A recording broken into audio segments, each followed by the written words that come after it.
Look, President Biden is going to be very cautious about tightening oil sanctions on Iran. Why? Because the sort of winking and nodding at Iran's exports to China, Venezuela, and Syria was the quiet part of this deal they did that included freezing the enrichment, Iran's enrichment. On the surface, it was about $6 billion for 6 hostages. But under the surface, it was, let's call it freeze for a freeze. So if President Biden starts cracking down on Iran's exports to those 3 countries, Iran could start enriching again. In light of what just happened this weekend with tensions so high, that would put us even closer to a regional conflict. So I wouldn't rule it out. But I don't think President Biden's going to be in a hurry to tighten sanctions on Iran's crude oil exports.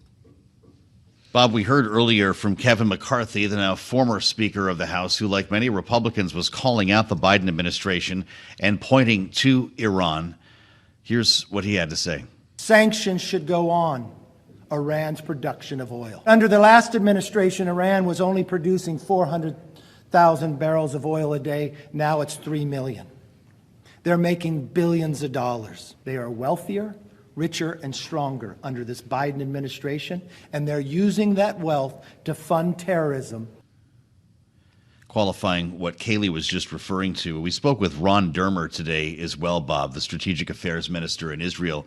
He says Iran may have known about these attacks, didn't think they knew about this initially, but says, quote, there's some evidence they might have known about it. We're working to verify that evidence, unquote. What happens if they do show the world evidence linking Iran to what happened last weekend?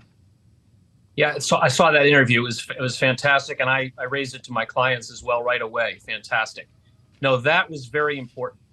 If Iran formally accuses, if Israel formally accuses Iran of operational involvement in this attack, right?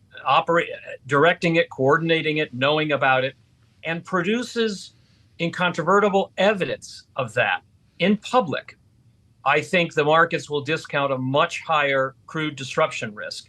And that will set up an expectation that Israel will inevitably or ultimately settle accounts with Iran as well, that Iran will have to pay for it.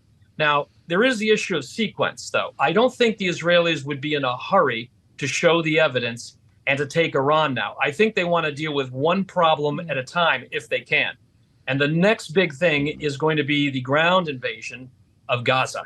And I think for now, they're trying to deter and dissuade Hezbollah and Iran and other actors from broadening this conflict. But if we see that reveal of evidence, then we all should be raising our odds that eventually Israel will pay back Iran directly and in a way bigger than we've seen in the past. Material attack on Iran in payback for this.